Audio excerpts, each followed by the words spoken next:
I didn't realize my house looked so ghetto. A little sparse here. Nothing bad. Welcome to the third installment of Yeet TV. Can I get a yeet? Yeet. There we are. We got people. Yeah, we got some people, interesting people. We'll talk with them in just a little bit. You'll meet them. Yeah, we're gonna have it's gonna be a great one. So Yes. So You get an hour of their bullshit. yeah, An hour. we might have to cut them at an hour, because I'm sure they could talk forever. Kind of Oh no, they can't. I know. It's kind of like us. They yeah. cut promos for a living. They can talk for an hour. So like I said, it's one of those. They're talking kind of like us. It just comes naturally. Did you just say Nurkin? Nurkin? I am. Jerkin McGurkin. What? I need a drink. We don't want to get kicked off yet. We're not on yet. It's not rated for kids, so we can Yeah, say yeah, whatever we want. yeah. We've already said from the get go. It's not ready for kids. This is what is it? Podcast MA? This is podcast. EDMA? It's Yeah. Yeet.tv. Well, but MA for mature audience only. Yeah. Yes. Oh yeah. EDMA. Yeah. We wanted to make sure and get that covered. It's Yeet and R. Oh, not restricted. There you go. Restriction. All right, so let's get down to brass tacks. Yeah. Let's go. Kind of just some talk and take away from both SmackDown and Raw. So it's SmackDown we haven't watched yet, but last week We we haven't- did. right. I don't really remember much of it. I'm kind of the same thing. Like I'm just like, what happened? I mean, I watched it like 3 times, but I'm just like, what? yeah, It's falling off. I mean, they're getting ready for the pay-per-view this weekend, And they're They're- running out of ideas. and it's one of those. It's not a pay-per-view anymore. It's called a PLE. Oh. Politically correct. PLE. Ooh, yeah. I want to make sure we're PC around here because that's a big thing for They can us. F off. Yeah, yeah. And then back to the taking the F out of the. Anyways, so yeah, I mean, Excuse it's, me. Quiet on the set, fuckers. but Sheesh. yeah, I mean, Blame it on that guy. Blame it on that guy right there. Yeah, well, sorry, so I mean, You're good. yeah, I know they're trying to get ready to get towards the pay-per-view, Go ahead. but Yeah, just set it down.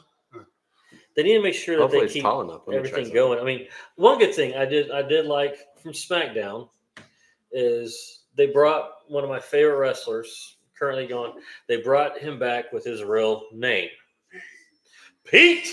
Yes, done. It's not working. Of course. So yeah, the brute. Yeah. So I was the bruiserweight. Yeah, I was very happy to see that, and who he's tagged with a good friend of his. They've known for a long time. So I was It's fucking yummy. okay. So I My bad, yeah. was very happy to see that. That was one good takeaway that I did get from. Other than that, like I said, you can tell they're pushing towards the pay-per-view. They're kind of Losing track of. yeah. I mean, they're Okay, so they're losing track of the pay per view, but they're pushing towards something for Mania. right, and that's what I think there is. liking it. They are They're both going to lose the Royal Rumble, right. and then Well, that's going to be the Raw we're going to talk about in just a minute. right. But yeah, I know. But yeah, with SmackDown, like I said, the whole triple thing with Randy Orton, AJ Styles. That's and- it's. Mm-mm. Yeah, I mean, and LA Knight. I mean, it's I did like the vacant title comment. That was great. right. That was just perfect. Like I said, and also I forgot. Yeah, we lost last week, so I did like the power bomb thing they did. The kind of for the Shield, Yeah. tribute. That was pretty cool. I liked that. But are they bringing back Moxley? Oh, yeah. Mania is perfect time. Mania is a perfect time. Like I said, we all know, or maybe not everybody, but he did sign that 5-year contract. But Triple H has said It's a opt out clause. there's an opt out, and I know, and everybody liked Moxley, Dean Ambrose, and to bring him back, I mean, to go against Roman. Yeah. I mean, which talking about Roman, another thing that happened this week that was announced with Dwayne Johnson, what happened with him Now he is on the board of directors for TKO Entertainment, which owns the WWE. Yep. So he's of course talked about, now he is at the head of the table. And so maybe think of, we talked about previously, about if he for Rumble, if he wins it, he doesn't have to go after the title. Nope. He just has to go after the Uafala. With him being, this is an interesting idea I had, is could he do that, become the head of the table, but also be in the board of directors? Could he use that to protect Roman to surpass Hogan's, and kind of like an old Vince McMahon corporate, he becomes the heel that Vince was at one point to help protect the champion, to keep corporate going, It makes sense. It does make sense. Because I think the last time he was a heel was in the Nation, didn't it? I mean, well, he was, yes and no. I mean, because he was off and on a heel between him and Austin, because Austin was, even though he was supposed to be, the anti-hero, he was the face. Right. So, I mean, but it would be, especially because he gained his name, The Rock. He officially owns that now. Yeah. So, I mean, it would be cool. It would, a cool little twist, something that he hasn't done before. It would put him back in the entertainment. He wouldn't have to wrestle if he didn't want to. And it would, like I said, I think it would be a good little twist that because then he would be the corporate guy, which he was with Vince. He was the corporate guy. Yep. So, but it would be, a step further, even what Steph and Triple H had. Right. So, I it would be a good little twist. And so it'd be perfect, if at Rumble, if he shows up, he wins it. A lot of people may not think about that as an option. So, and help protect and maybe help try to draw the bloodline, in a sense, back together. Not fully together on the same show. Right. But under one banner. You could have bloodline on both banners. 2 shows. Because you got Nia, who's on Raw. Yeah, I agree. Yeah. Giant raspberry on that one. So, like I said, I mean, like I said, the whole everything, and also for those that watch NXT, what just happened this last week on NXT, his daughter Ava is now the GM of NXT. So, like I said, that's what made me think about that when she became. She's now the officially the youngest GM for WWE in any of them. She's the youngest. She's a general manager of NXT. Her dad. So yeah, I mean that's what made me think about that. Is that a possibility? It's a good possibility. Yeah, that kind of makes sense. So now let's go, of course, to Raw. That great banter back and forth between Cody and CM Punk. I waited the whole show for that. Yeah. And then I turned it off. So I turned it off. So yeah, I mean that was great, because each of them, had fun. You could tell they had fun. Oh yeah. Taking pop shots, but I'm more the American Dream than you are, I'm CM Punk than you are. That takes me back to I'm the tag team champion. I am the tag team champion. Yeah. No, we're the tag team champions. Yes, You'll learn that. You'll find out. So, which made me think, of course, the way that they're pushing this, and they have been pushing it for weeks, is that are they destined to be at WrestleMania? Is it going to be them too? Mm-hmm. So it's what it seems like. It's what they're pushing for. Right, so they're in the Rumble. Right. Face Roman. Right. And it's going to be Punk versus Cody at Mania. Right. So I mean, that's what. But then what happens with AJ, LA, and Randy? I mean, unfortunately they're going to get pushed back or something. Yeah. Yeah. They're big enough things. They can have any match they want. Yeah. So. They put Don Jim Battle Royal. How's that? Okay. So I mean, I'm anxious. I know. To see what I this know. does. I know. Because you can already tell they love talking about it too, just like the rest of us. This is. So you want to introduce them? I do. I know you do.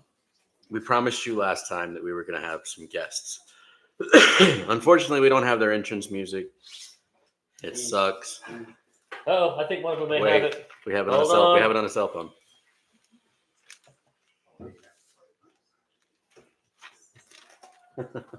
I think we've got entrance music.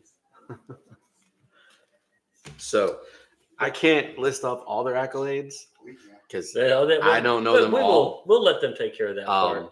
But I can tell you they are the most decorated tag team in Oklahoma history. 23. Yeah, 23. 23 championships.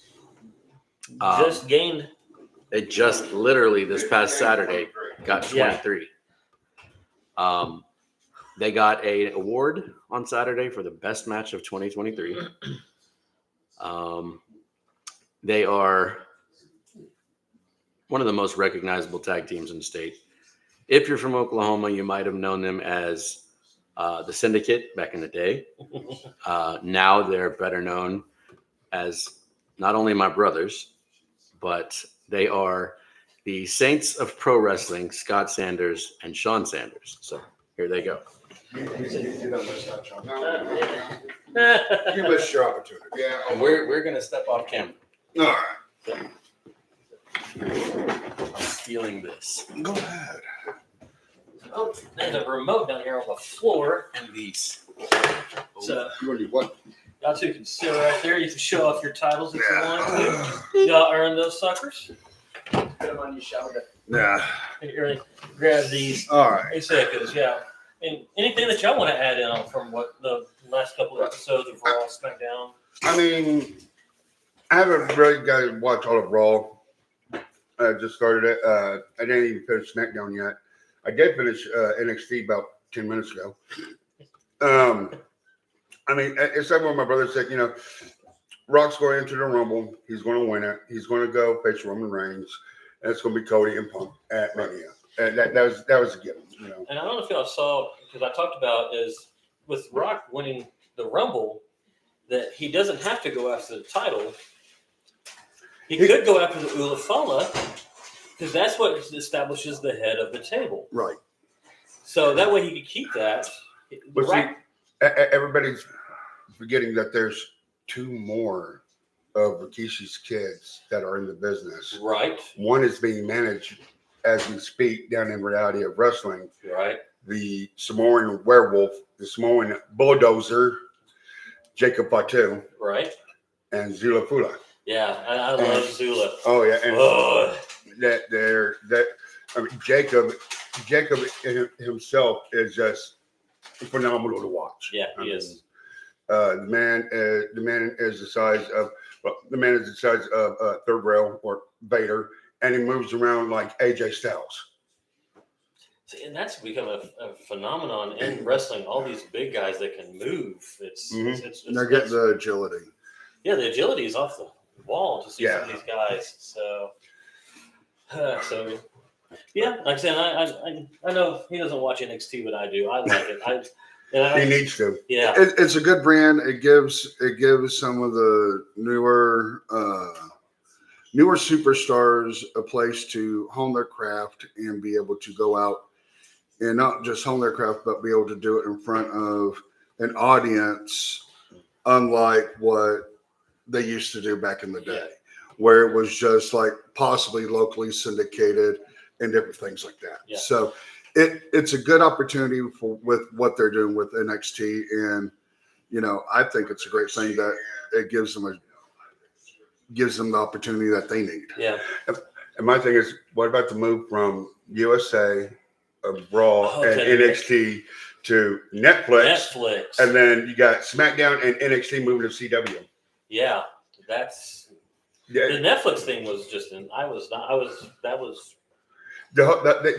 try to get the whole bundle. They try to get Raw, SmackDown, and NXT on CW, but that CW didn't want it. I mean, CW's already got NWA old episodes of NWA Power up on their app right now, right. and they're about to be getting new episodes where EC3's the heavyweight champ. So, they're starting to branch out themselves. So. Right. Well, if what I heard is that the WWE app, that thing is going to go away. Everything's going to be available on Netflix. So, Oh wow, that means Yeah.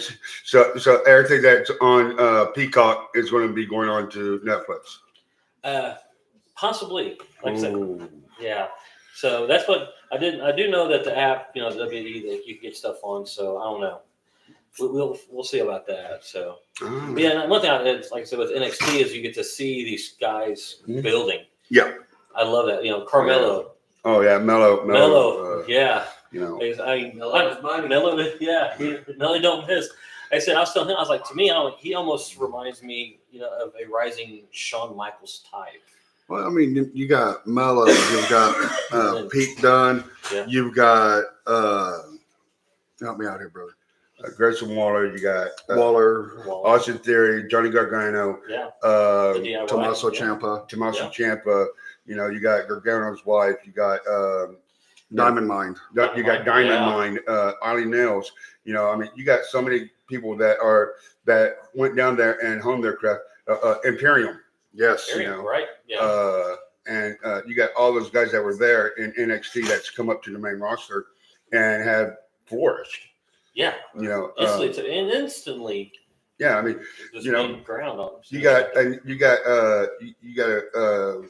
there's a bunch of people that's coming up free agents here real soon.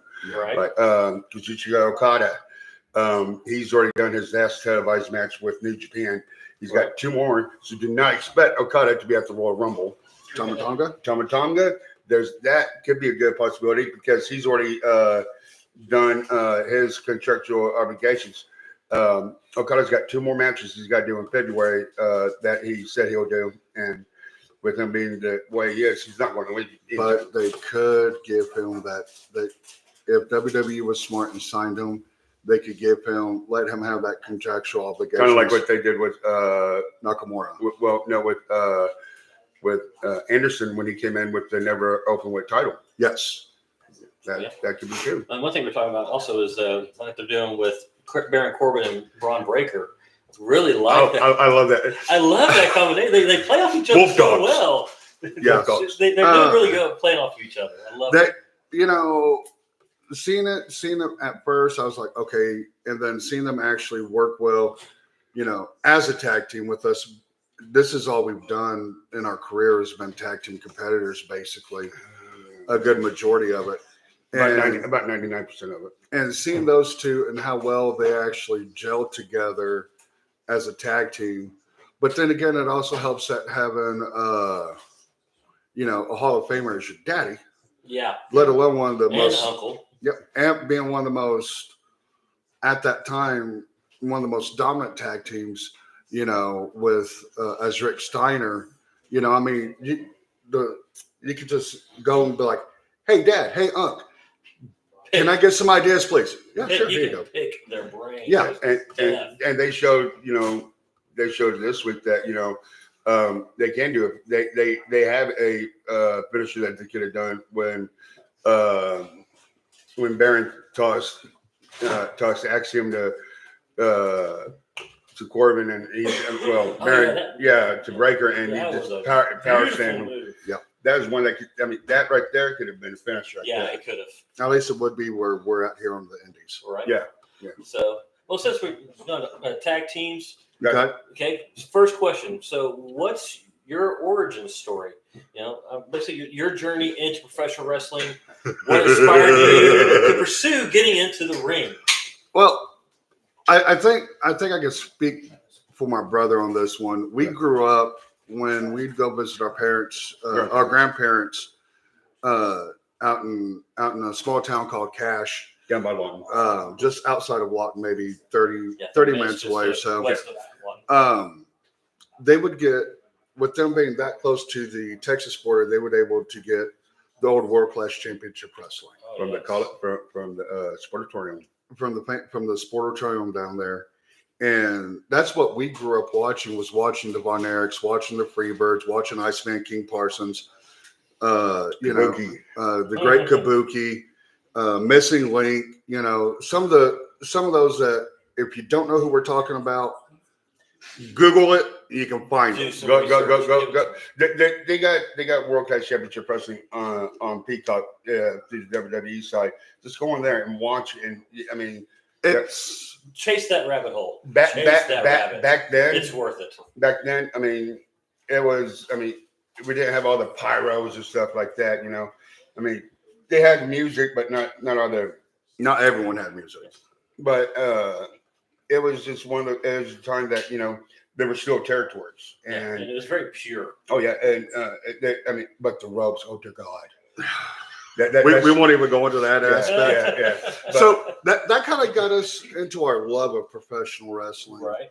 And of course, we lived here. We lived in Oklahoma City, so we didn't have access to World Class Championship Wrestling. We had WWF. Well, we had WWF, and we also had Cowboy Bill Watts company as well Right. here in Oklahoma, which had Dr. Death Steve Williams.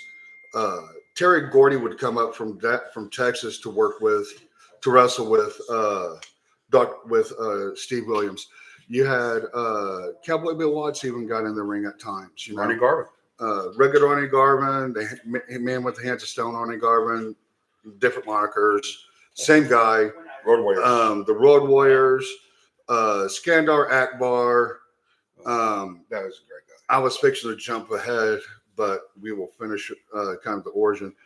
So that's how we started out with professional wrestling. Is we got to watch World Class Championship Wrestling, and also at the time TBS or WTBS at the time was a superstation. Right. So you had NWA on cable at that time, and one of the greatest, and I still think one of the best heel factions of all time, was the Four Horsemen. Yep.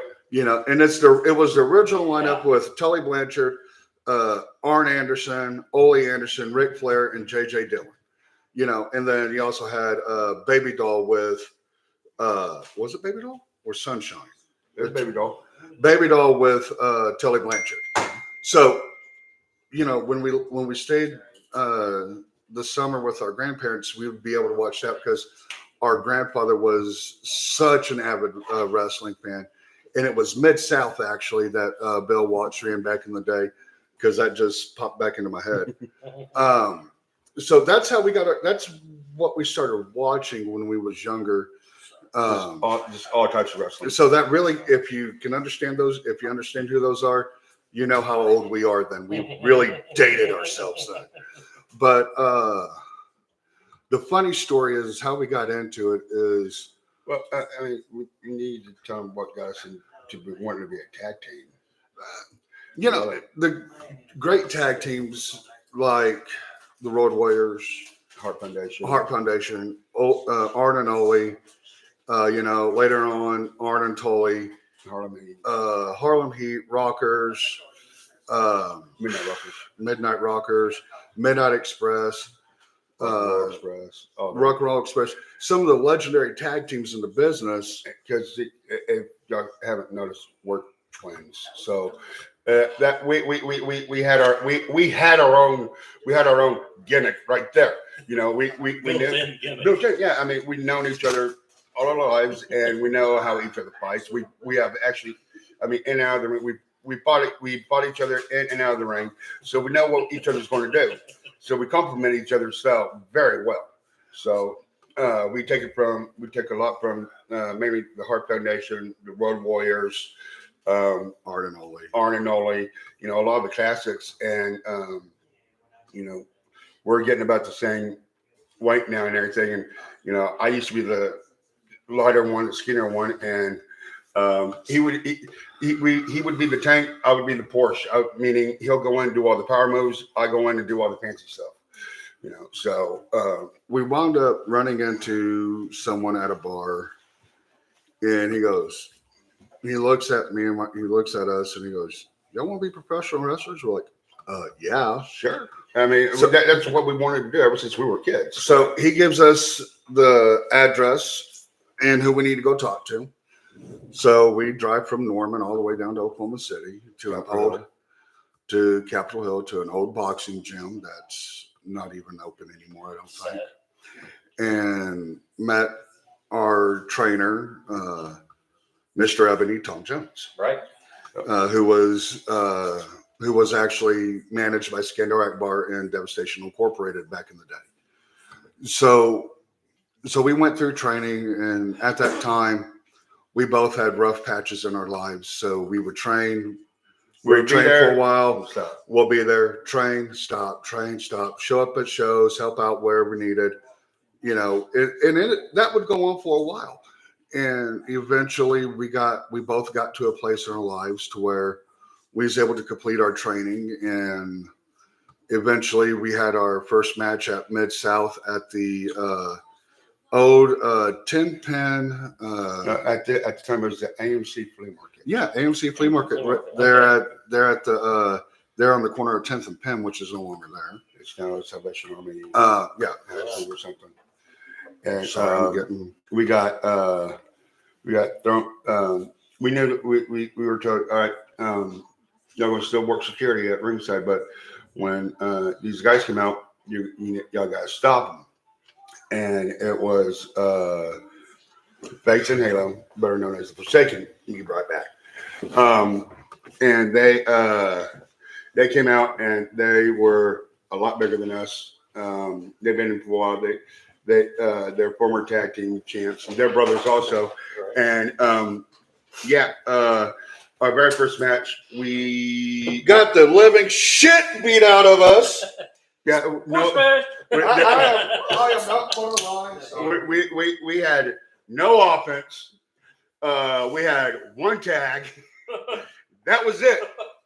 And the sad thing is that my son at the time, he's 21 now, but at the time my son was at least 2 or younger. And now, for those that have seen wrestling and never seen what an open hand chop can do to somebody's chest, if you see the best way I could describe it now is watch Gunther as he chops the living hell out of somebody. Their chest will start off white in most cases, unless he's wrestling like R-Truth. They mostly start out white. By the end of the match, when you see it's all red and patchy on their chest, that's what a chop does. That hurts. Mm-hmm. And after, and the 2-year-old has no idea, because at the time after that, I wore a Hawaiian shirt because it's, oh my God, my chest, it hurts so bad. So bad. Well, this is a true story. You wanted a story, I'll give you a story. Yeah, go for it. So I'm in line with my son at Walmart, getting a few groceries. My wife left for a second to grab something. And this elderly lady, I want to say in her 60s, was there. And my son just barely touches my chest. And I'm like, oh, Jesus. She looks and she goes, you okay? I'm like, yeah. She looks and I open my shirt up. She goes, what happened? I'm like, oh, I'm a professional wrestler. She goes, I thought that was fake. I'm like, this don't look fake, does it? So, yeah. And we pay, and from there we faced Fates and Halo. Oh God, we're about three and a half to 4 months, and every time we stepped in the ring with them, ass beating after ass beating after ass beating after ass beating after ass beating. I remember after one show, he wound up having a concussion. And then I remember in one of the matches, they threw me so hard into the turnbuckle into our corner. I didn't Ric Flair. I didn't flip up and go out. I literally went up and went sideways on the turnbuckle. And my brother said, "There's like, oh shit!" And I think it was Fake that comes over, grabs my brother's hand, hits my back. Legal tag right there, and then I get the shit bit out of me. and then I get thrown off the top of it. Thinking. Yeah, I get thrown off the top of it, and he gets the hell beat out of him, and then that's the match. And that's when I got the concussion. So, But that was our introduction to wrestling for almost 2-3 years. I mean, we literally had the shit beat out of us. You earned your stripes. I mean, we even got the shit beat out of us in training. yeah, even though we're doing shows, we still had the shit beat out of us in training. And this is nothing against any of the schools today. because times change, things change. You know, everything There is- evolves. yeah. And when we were trained, when Tom trained us, and I know when Tom trained a lot of the other guys that he's trained, he would train us the old school way. We would get the living shit beat out of us. By the veterans that were there. Yeah.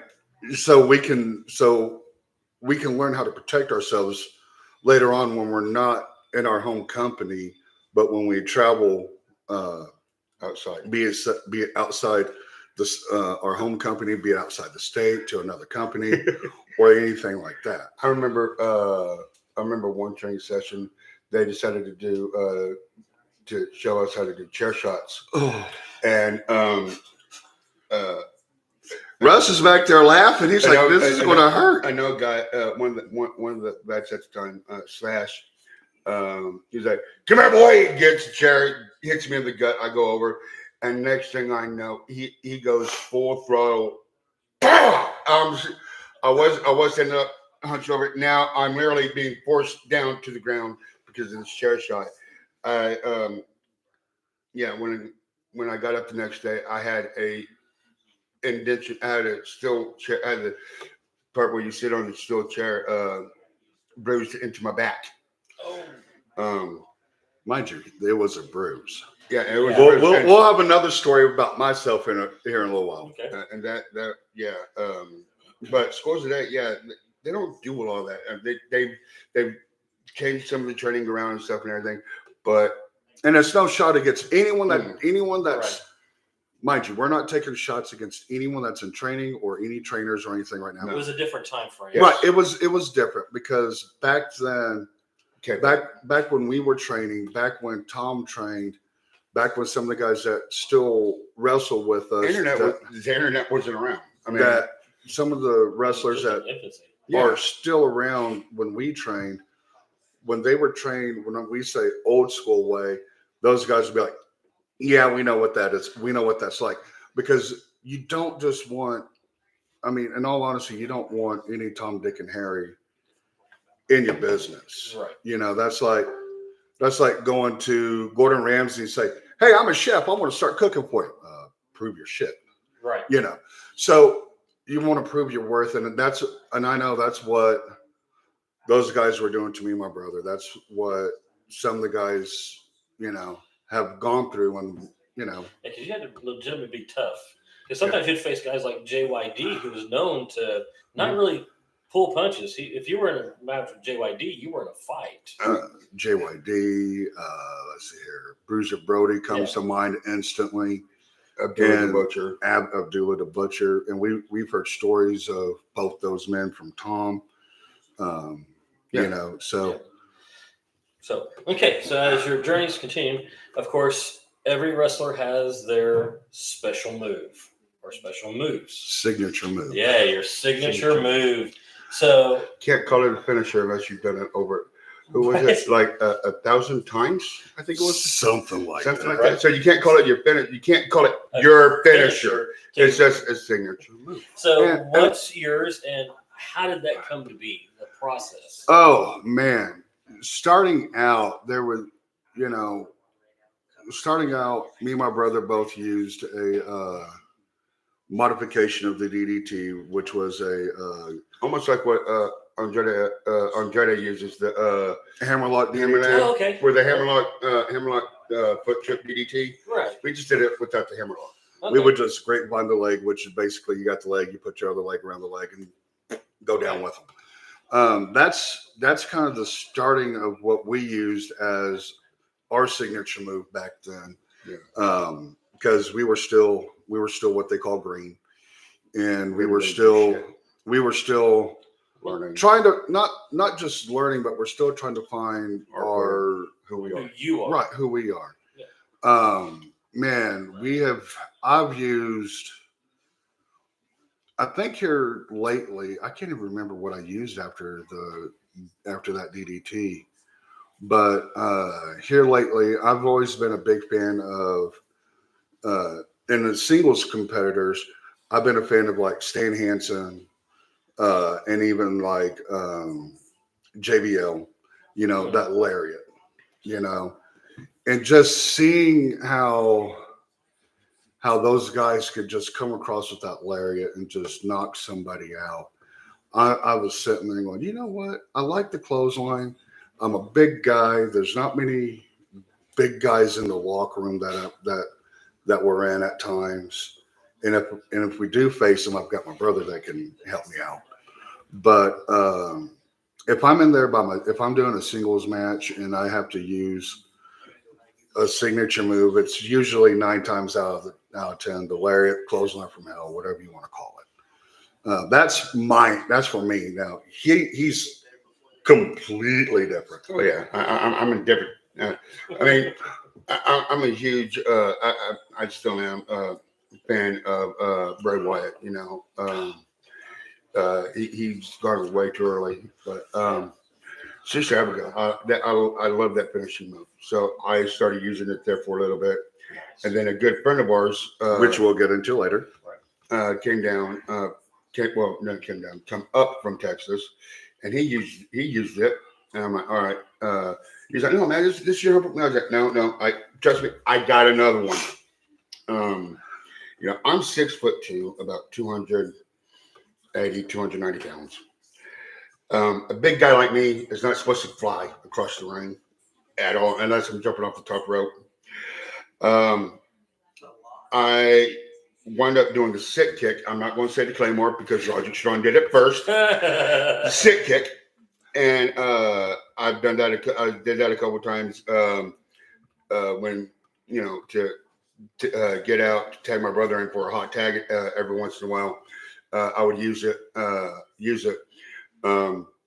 was like, screw it. I'll just use that as a finisher. And to this day, I still do, which is even incorporated into one of our tag finishers that we do. So Now, you know, he asked for signature moves. You know, our signature moves those are the single ones. Now, as far as our tag team signature finishers, whatever you want to call them. The first one that we ever used was a double big boot. Yep. And basically the opponent will be standing between me and my brother, and we'll give him a boot to the front and back at the same time. And actually it was Halo that helped us get the timing down on that. Nice. So we had that one. So now we could take out anyone that's bigger than us, that's smaller than us. Doesn't matter their They're size. sandwiching their head between Right. their feet. Right. And so it doesn't matter the size of the opponent on that one. And of course, with us using our height, you know, we have used the double choke slam several times. I mean, that's kind of a staple for big guys. You got to somehow or another use a choke slam somewhere. That's written down somewhere in the bylaws for big guys in wrestling. Yep. And then I was trolling YouTube one day and came across something I saw that was cool. So the day of a show, I go up to Sean. I'm like, Sean, I got a new tag finish for us to work on. Okay.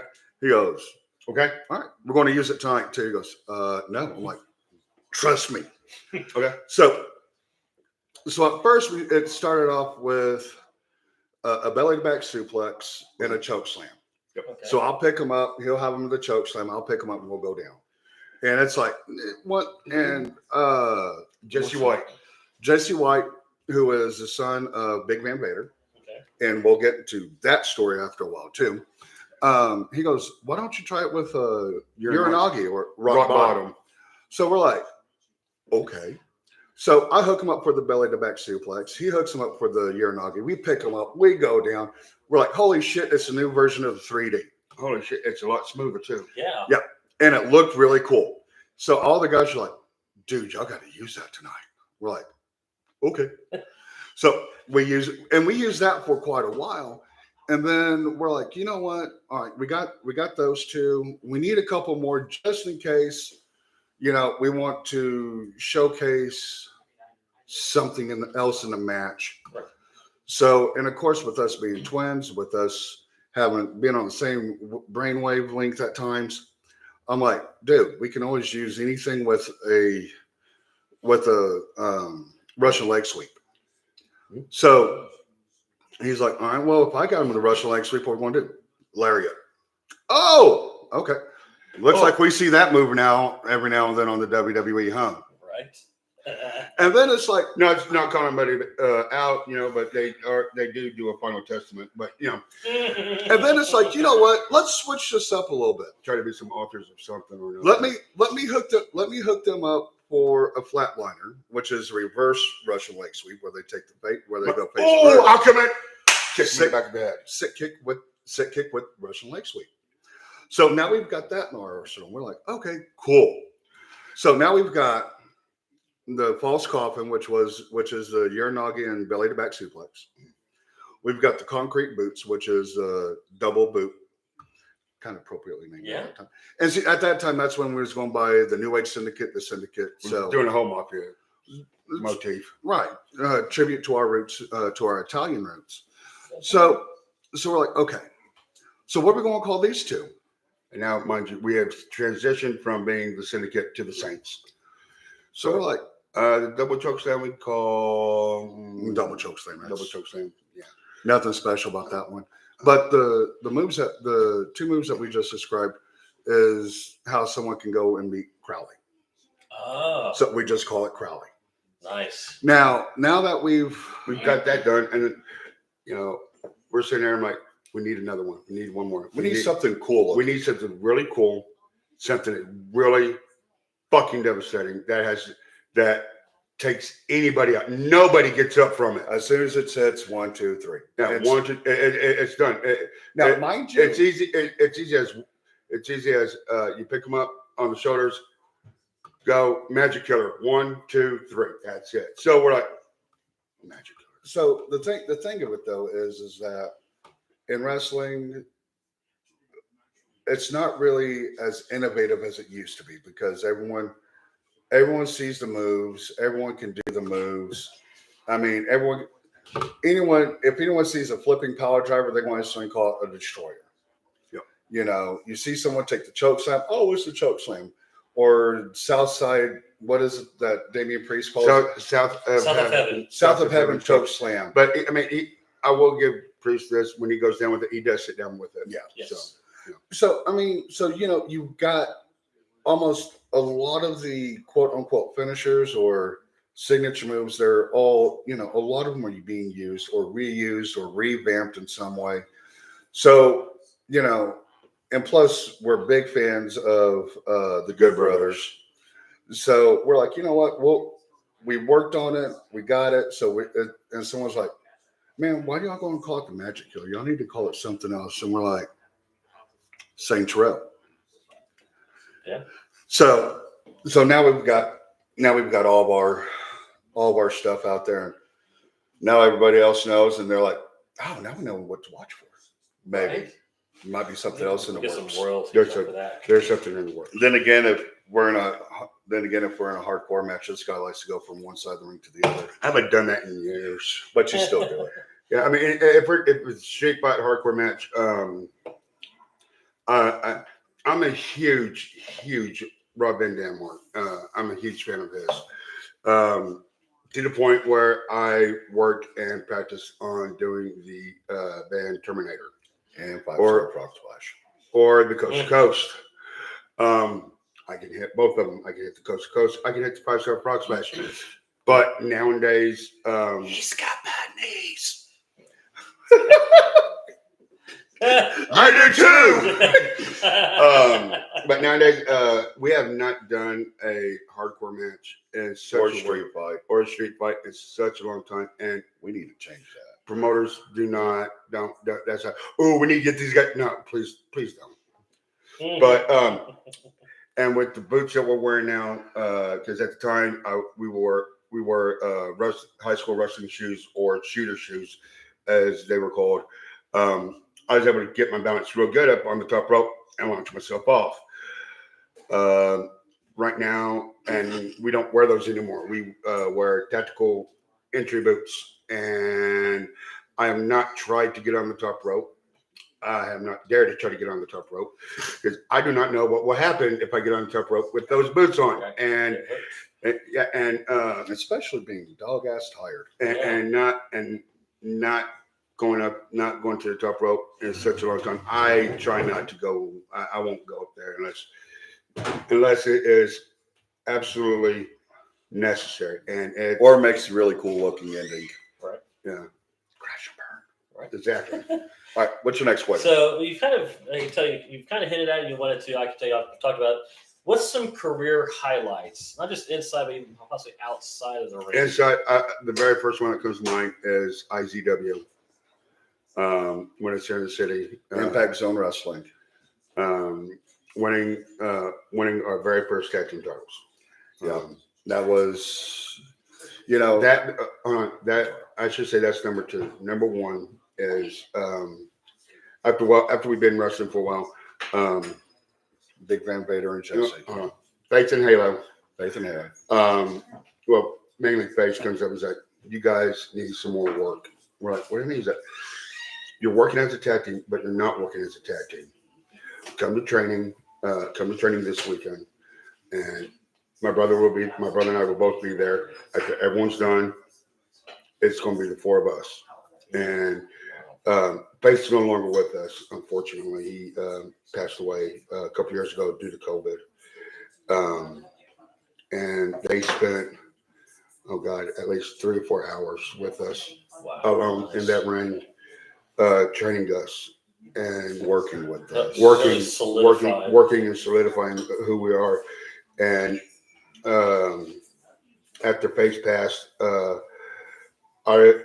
was the one that reached out to his brother and told him, "Hey, I'm so sorry about your brother passing away. Would you be okay if we did a match in his honor?" He didn't answer me right away. It was about 2 weeks later he answered me. Like 2 days before the show. But yeah. He's like, "Man," he's like, "Brother, I'm sorry. I'm sorry I haven't got back with you sooner. I've been getting messages left and right from anybody and everybody in the business asking if they could do matches for Matt and everything. And I come across yours and I see yours. And I instantly start going back and telling people, no, you can't. No, I don't feel comfortable." We were the only two that he gave his blessing to do a match for his brother. And at that time, we were heels. We were the bad guys, and we already had. Everyone knows our music. Everyone at that time, everybody knew our entrance music and everything. And when he talked to him, he was like, "We want to do this right. We want to. If it's all right with you guys, let us use your guys' entrance music, and can we have your blessing to use your guys' tag finish?" And he goes, Definitely. "Yeah." So at the show, I go to the funeral. Yeah. And he sees me and he comes up to me. He's like, "When's the show?" I tell him, and he's like, "We're going to be there." I'm like, "What?" He's going to be there. His daughter was going to be there. Faith's wife, Faith's wife, all of them were going basically almost the entire family was going to be at there. because it was also not only us doing a tribute match for him, but the show was it was a tribute show for Faith. So let's go. I want to jump to the match so we can get to the other matches. Yes. So the ring announcer's in the ring. He's talking, and the song from Forsaken from Queen of the Damned Okay. Nice. starts playing. And the ring announcer's like, "Wait, I know this music." And me and my brother comes out. And at the time, our manager comes out with us. And me and my brother, at that time, we really couldn't speak on the mic because of what this match meant to the both of us. And this still brings almost a tear to my eye. Yeah. And our manager gets in there in the ring, and he's like, and we see Halo sitting front row ringside. We break character and everything. We go straight over to him, give him a hug, and we get in the ring.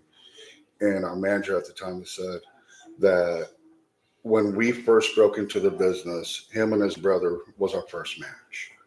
It was because of him and his brother and the beatings. Oh my God, the beatings that we took from them help us, in all honesty, to be the competitors and at times the hard-nosed guys that we are. So we start the match and then straight as in fashion as they did, make quick work of our I opponents. think the match lasted from bell to bell, maybe 3 minutes. And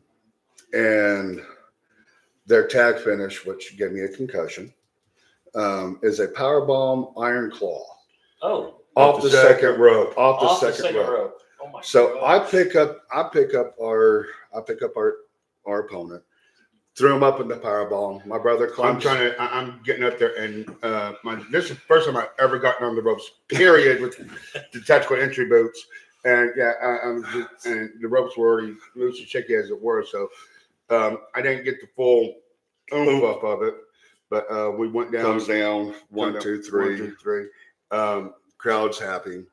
Then we weren't done yet. We decided to do one more. We decided to do their singles finishers on our opponents, Which one is the iron claw bomb and the other one is the ego slam, or spinning uranagi? or Oh, spinning okay. your nose. And I don't know how the hell we did it. I really don't. Don't ask me. But we timed it perfectly. Where when I went to take the guy down with the spinning uranagi, and he went to plant the guy with the claw bomb, Both guys did at the same time. both Yeah. hit simultaneously at the same time. Yeah, brother connection. Yeah, And that was, I think that that was the first time I've ever cried at that. a show I mean, I was in a ring. Right. Yeah, Because with that and Uncle Paul's. Yeah.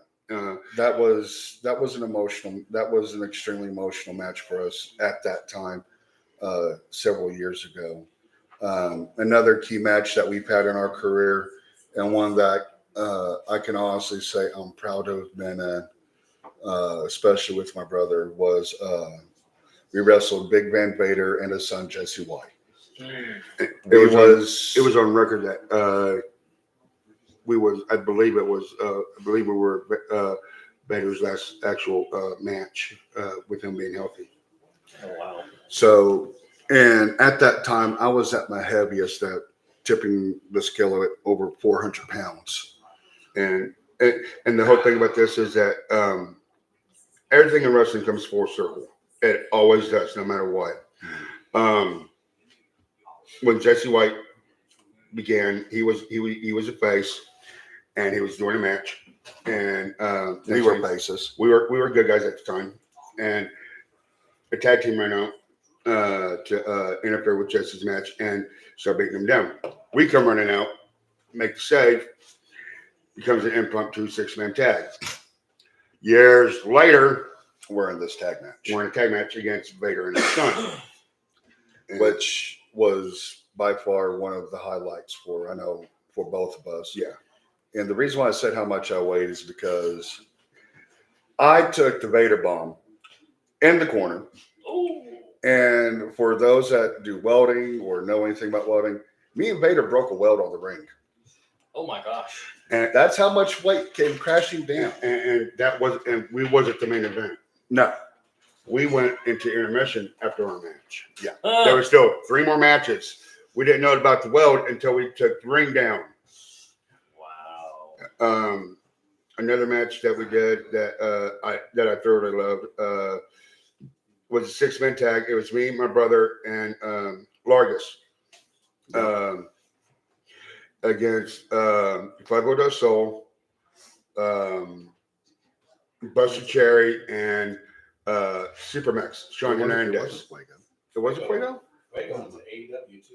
No, it wasn't Fuego. It was somebody else. Oh, somebody else. I don't remember who it was. Yeah, I could have sworn it was Fuego, but it was Hernandez, Buster Cherry, me, my brother, Largus, and somebody else. And I want to say Fuego, but I know he said I'm wrong. And so this time we were talking, and that since you took the Vader bomb, I get the water toss. He's like, okay. Yeah. So, You're going to get thrown across the ring by a big Mexican. I don't care. So we're sitting there talking and everything, and Hernandez goes, "Who's taking the finish?" I'm like, "I am."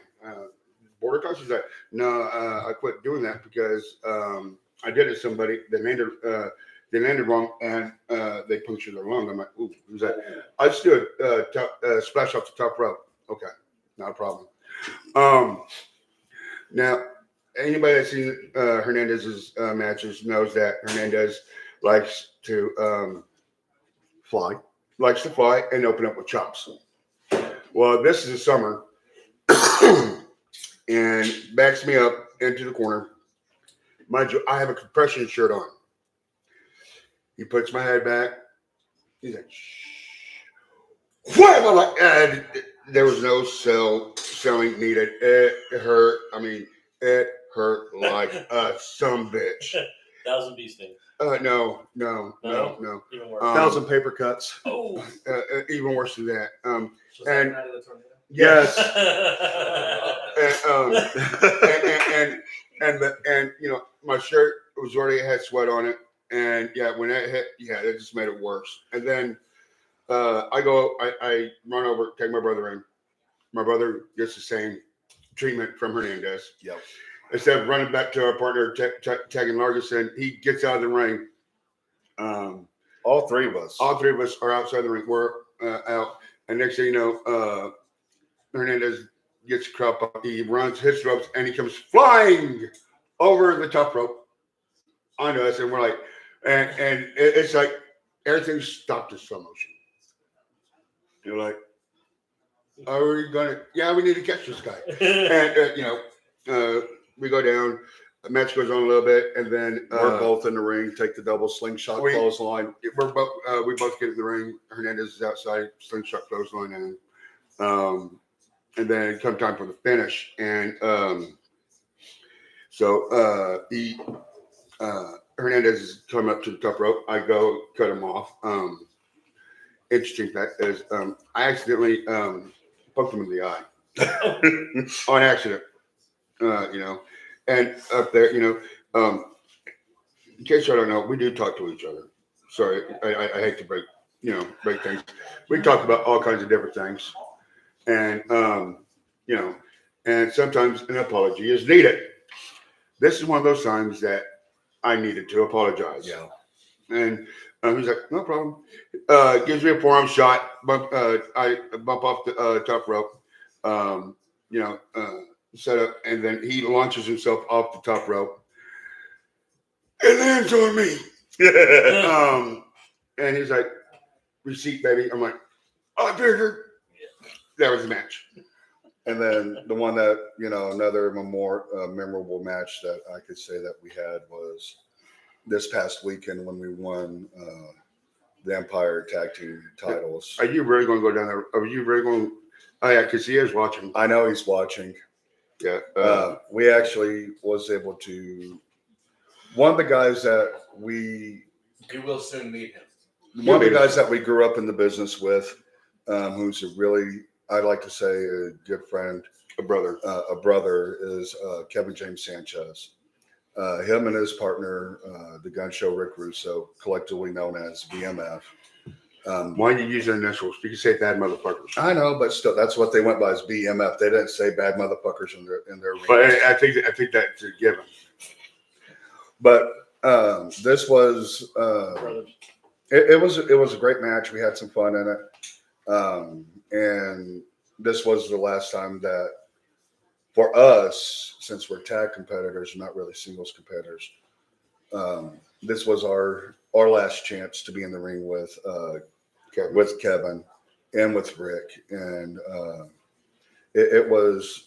It actually didn't hit me until I got back to the hotel room. You know, I'm sitting there talking to my wife, and you know, it's like, you know, I don't think I told you this afterwards over the phone and everything. It's like, you know, it's been 2 years since we've held tag team titles. Yep. You know, and 2 years is way too long. And you know, for Kevin to do what he did, you know, we couldn't show it out there in front of the fans because, you know, being the bad guys and everything, we couldn't shake his hand and tell him, hey, thanks, you know, we couldn't share a tear and stuff out there like that.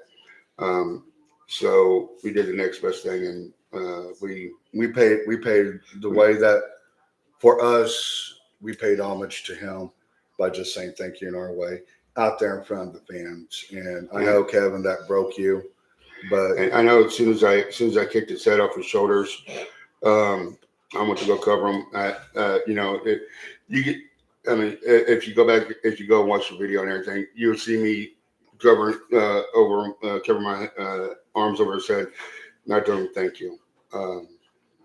And we're breaking the fourth wall here, folks. So if y'all hate that, then this is quit watching Yeah, wrestling. you're in the wrong place. Yeah. So- Yeah, you're in the wrong place. Go watch something else. Watch Disney. Go Bitches. watch Disney. Never mind. I'll get me on a tangent. Go watch Disney. ADD, it's a wonderful thing, kids. But there's that, and then the benefit show. I'll add in. This is not the first time that fourth wall's going to crumble. No. And then Of course, all the benefit shows that we've done, the one for Uncle Paulie. you know, they're all great. The one that we did for our uncle, Damien Kincaid, you know, that meant a lot to us because it gave us a chance to Help him out, help his family out. right. And Don't then, forget Mr. Crawford. And, you know, if it wasn't, you know, there's a lot of promoters, and we'll get there towards the end where we thank all the different promoters and everyone that's let us work for them, you know. But, you know, that's inside the ring. Outside the ring, it's funny because we have an opportunity, we get the opportunities to meet a lot of people when we travel to Oklahoma, to Lawton, to the Tulsa area, here in the city. You know, we've met a lot of people, you know, and it's funny because we'd go to the state fair and we'd go with either our parents or we'd go by with each other or whatever. And we'd get stopped at the state. We'd get stopped by people just at random. We'd be with our mom at the state fair or at Walmart or someplace. we'll be at the state fair. I remember this like it happened yesterday because it's hilarious. It's mom, me, my son, and our sister's son. 4 of us went out there and we decided to get something to eat. So we get I can't remember what we was eating, but we got it. More than likely an Indian taco. Most likely. We sat down to eat it, and some people walk up, and they're like, "Are you Sean Sanders?" They're like, "Yeah." Can I have you? We really hate to bother, and they actually were really respectful. So, can we get a picture of you? That I'm eating right now. Can you let me eat? Spend a little bit of time with my mom and my nephew. And afterwards, you know, before I leave this area, I will come by and say hi and sign whatever. They're like, sure. They walk off, and my mom's like, does that happen everywhere you go? I'm like, not everywhere, just some places. When there's a lot of people, it usually happens. Yeah, when there's a huge. But you know, things like that. Meeting people even inside the business. Geez, there's a list that we could just go down real quick. Jake Roberts, Honky Tonk Man, Jimmy Snuka, his son Solo, Bushwhackers. both Bushwhackers. No, haven't met any of them. Of course, our trainer Tom Jones. We got a chance to meet Skandar Akbar before. Oh my he God! passed. You want to talk about a clown? He that's someone I wish I could have sat under the learning tree a little bit More, Yeah. yeah, a lot more. But one, you know, nicest guy in the world when the show's not going on. Yeah, loves to joke around. And when the show starts, he's all business. It's Dusty Wolf. Met Dusty Wolf. I've actually wrestled him when he did the Drunk the Clown character. You know, of course, Vader and his son. Yeah. Hernandez. Valvinus. Valvinus, Perry Saturn. Who? Rose Clay. Brodus Clay, Tyrus, you know, Tokyo Monster Cahagas. the Tokyo Monster Tahagas. So you know, we've had a chance to meet a lot of guys. Recently, we've been able to hang out with Jack Talos. And that's he plays the Young Undertaker in Young Rock. Right. He's a former NWA National Tag Team Champion, United States champion. United States Tag Champ. I hope we got that right. If we got it wrong, don't Sure. murder us, please. And I've been in the ring. I've been in the ring with Jack myself, and up in Guthrie actually. And Jack is a legit 7-foot guy. Mhm. Makes me feel small. Yeah. And one of the very few guys that I could say I felt comfortable letting him just picking me up in a sidewalk slam and dropping me. I've never felt Pick you up like a little Like a baby. baby. yeah, Like yeah, your baby. yeah. And so, but you know, as far as like thing, you know, it's just for us, it's the chance to win. If we're at the venue, the arena, wherever we're wrestling at, you know, we're in one mindset when we're there. But if someone sees us or meets us away from the venue, away from the arena or whatever, you know, It's different. it's completely different. You know, we're nice guys. Sometimes. No, you're not. Shut up. I've been your brother my whole life. Shut up. So, of course, all the time, all the experience. Do y'all still have any kind of routines that y'all go through? Any kind of training to before any matches, any events? Do y'all do anything like that? You know, Sleep, comfort, and food Right. with a little Medicaid. well, you know, it's funny you say it because I don't care what type of sport you're in, sports entertainment you're in, you know, even as, you know, even in, I know high school athletes have it, you know, they always have that one, that routine that they do either before a game, before a match, something. I know for me, I am a big creature of habit. My mornings consist of, you know, if it's a show day, I'll get up before everyone else does. You know, give me a pot of coffee going, get in the shower, kind of shave, you know, get ready to a point, you know, and then I'll go drink my cup of coffee, just relax and veg before the family starts waking up or before Mentally I get. prepared. Yeah, and I even do that in my daily, every day actually. You know, I don't, you know, I'll you know, I do my shower, do my coffee and stuff like that. But for me on show days, I'd make, you know, I'll go and do all that. And then as it gets time for us to leave the house, you know, There's at least one phone call between the two of us before we ever leave the house. Check on each other. Yep. And then I'll go to my gear bag, make sure I have everything I need in there. If not, you know, find it or pick it up on, and then get to the arena and then, you know, start doing things at the arena, getting the ring set and, you know, helping out where I can before the show for myself.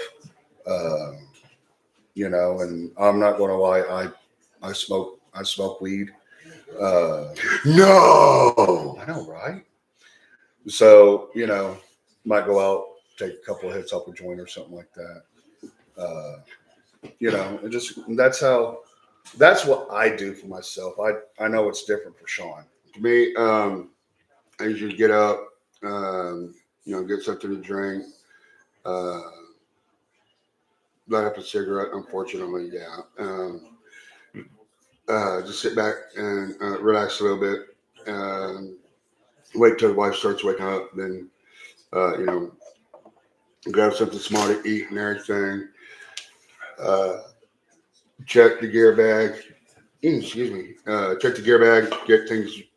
Make sure everything's in there that's needed, and then from there, you know, jump in the car and roll out to the arena and wait. Go there and help try to set stuff up, do whatever's needed, and You know, then he better be glad he came back. You know why? Yeah. Because we would have hijacked this show in a heartbeat. Yeet! all right. So So, all right. Well, we talked about, your journey into, but do you have your own role models or those that really individual that inspires you even to this day? You know, for me, you know, one of the things that was instilled in me when I was little was just work hard. My dad, our dad, he busted his ass for us, and you know that kind of stuck with me. And you know, who got punched the fuck out? who got knocked the fuck out? What? Sorry, See, this ADD moment. There it is. This is ADD in general, right here, ladies and gentlemen. Who the fuck And got knocked out? you got people back here. Nobody got knocked out. Okay, damn. Not yet. Anyways, you know, and he instilled a strong work ethic in both of us. I know in me too, and I do what I can to have that work ethic, not just inside the ring but outside the ring. You know, I've got, you know, one of our. I'm trying to think how I could word this. You know, we've had a lot of people. We don't really look. There's a lot of guys in the locker room that we watch and that we talk to, you know, and I don't say we look up to them. I don't say I look up to them, but you know, I like getting their input because they've been doing this. a while. We value their knowledge. Yeah, we value their opinion and their knowledge. And, you know, when we ask these guys, hey, how did this look or how did the match look? And if they go, well, this is what looked good. This is what looked okay. You need to work on this. And it's like, duly noted. And then there's some guys that, that we respect their input and stuff and go up and, so how's the match look? It looked good. That's it. Yep. That's Yes. it. What looked good about it? No, it just looked good. That right there tells us that they didn't watch the match. So it's like, all right, cool. Thanks. Appreciate it. Close story, bro. Go fix me a sandwich. But but most of the time, the people that we do go ask, hey, how did the match look? It's not that we like Scott said, we don't look up to them. We value their input. They've been doing this as long, maybe longer, or they've had more time to hone the craft, hone certain parts of the craft that we haven't been able to do, and ask them, hey, how this look, how that look, you can do this, you don't need to be doing that, but you need to do a little bit more of this, so stuff like that. Okay, so for each wrestler, they always have their original idea for their characters and so on and so forth. And it always changes. So for you guys, because y'all was the Syndicate, Saints, all that, what was the thought process each time to bring you to those characters, and then also the process and thought behind, okay, we need to change it up? Well, What you see now is not characters. this is What you see is who we are. this is not. This is not gimmick. This is us. We This is who the fuck you are. Yeah. you know, when we did the New Age Syndicate or we started off as the New Age Syndicate. That was a gimmick. That was gimmick. We paid tribute to our roots, our Italian roots and everything.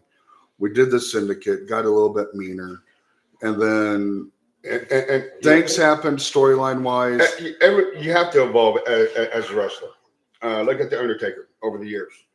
If you would have just stayed the same Undertaker that we saw when he first came in, he wouldn't have lasted. He wouldn't have the longevity that he did. It had gone Sting. stale. It would have, Sting, Sting for the longest time, wore the bright colors and everything like that. NWO came in, he was still wearing it, and then then he started doing the chrome makeup. That was getting over, and then in TNA, starting doing the whole Joker gimmick with it, No, So- Main Event Mafia. Yeah, so you have to evolve as a wrestler, and starting out, we were who we were and paying tribute to our Italian roots, and he became known as the Kappa, and at first, first nickname I got was a Jersey Enforcer, which I didn't even. It wasn't. I'm not even. I won't even give myself credit for that. That was one Mr. C.M. Burnham.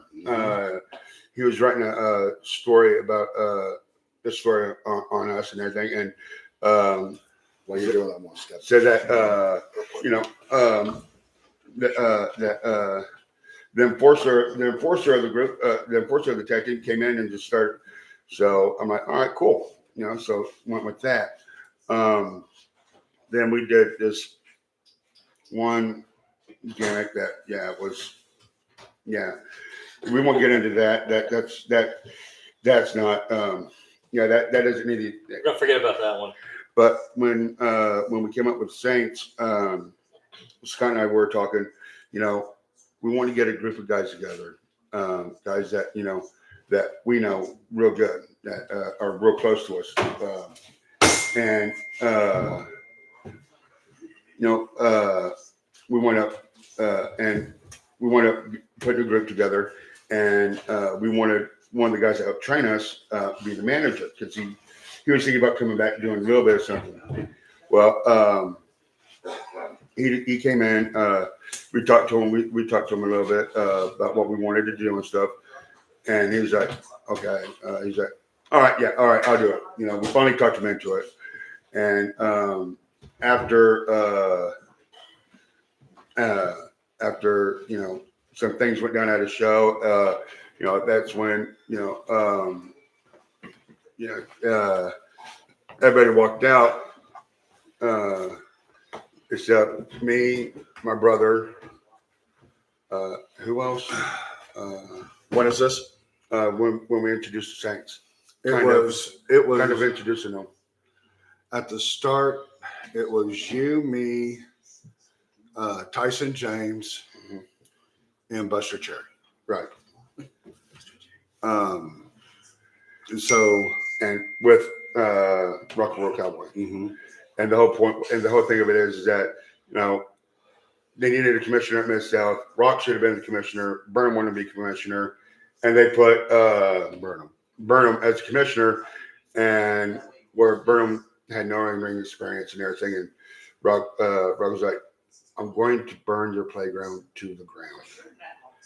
And while everybody was still around ringside, the guys that he named, us and Rock, we left. We went out the front door. after we destroyed. Well, no, that was the next show. Oh yeah. Excuse me, I jumped ahead. Yeah, next show we came out and we started destroying everybody. It didn't matter who it was. You got in the ring, you got destroyed. And if you look on the bio, it was called The Move. What it was, I'm a sick, twisted individual. I incorporated every single member into this. My brother and I grabbed the guy by the throat for a double choke slam. We picked him up. Buster put him on his shoulders. When he's going down, Tyson got running across the guy, put him in the net breaker. All in one move. Whew. Yeah, it's called The Move. Yeah, and we did that to every single person that came around. I think we did that a total of 1, 2, 3, at least 5 times, and one of them was a female. Yep, one was still female.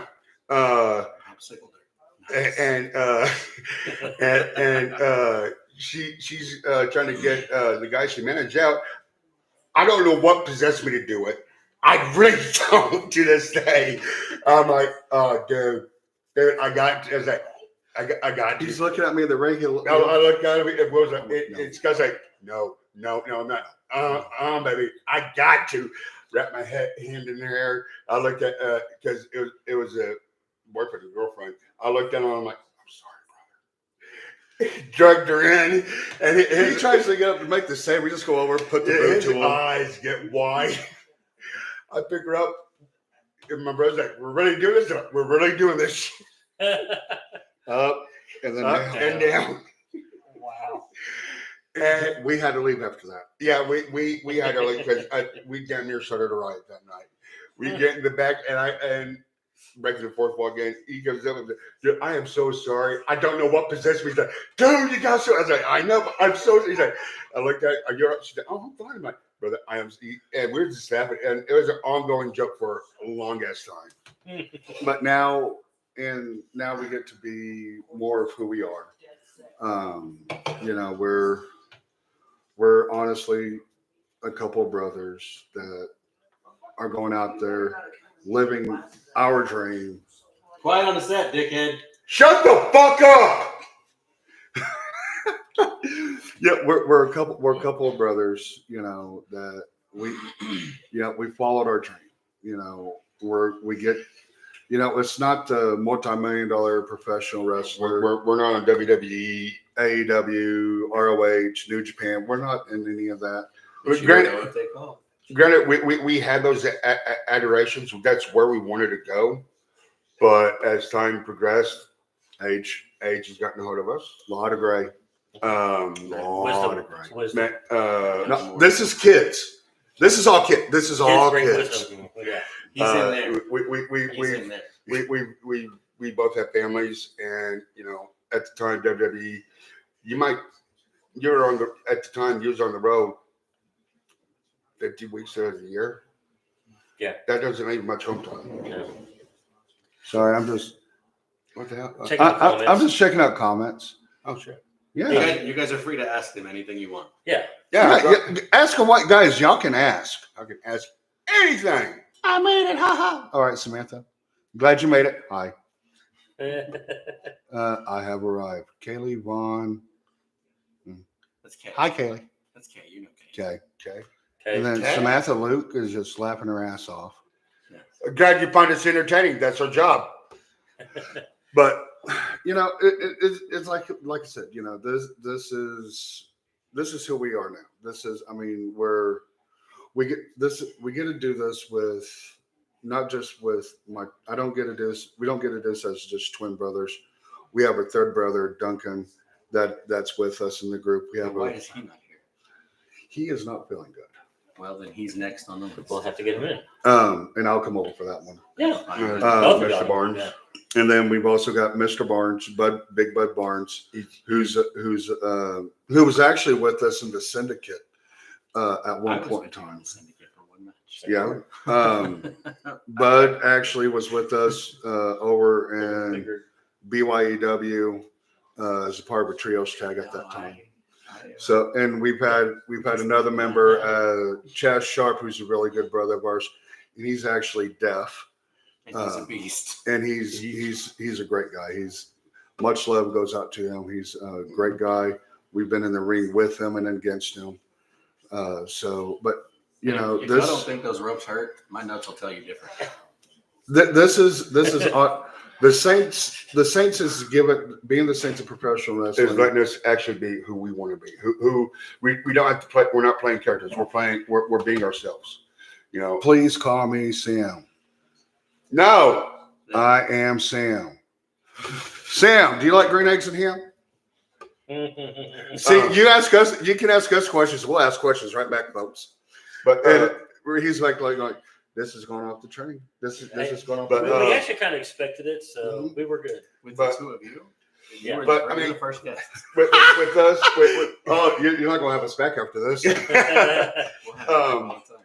we get. I mean, Let's make sure you bring better liquor next time. we're Tea don't quite work. you know we're we get it. We get to be who we. good stories. You got to get us liquor. We get to be who we really are in real life, Our but extended amped panel. up by Or- 1,000. I mean, hey, go meditate. You know. But I don't have that'll- time. We don't have time for that. Who now? That'll be a Saturday special extended Kay's cut. laughing. All right. Yeah, we'll definitely do a Saturday extended cut version. Extended. Can you folks actually? Actually, I think that would actually be. Oh, wow, Just a great idea. That's like the second round when Undertaker came back on Broken Skull. That's his second round.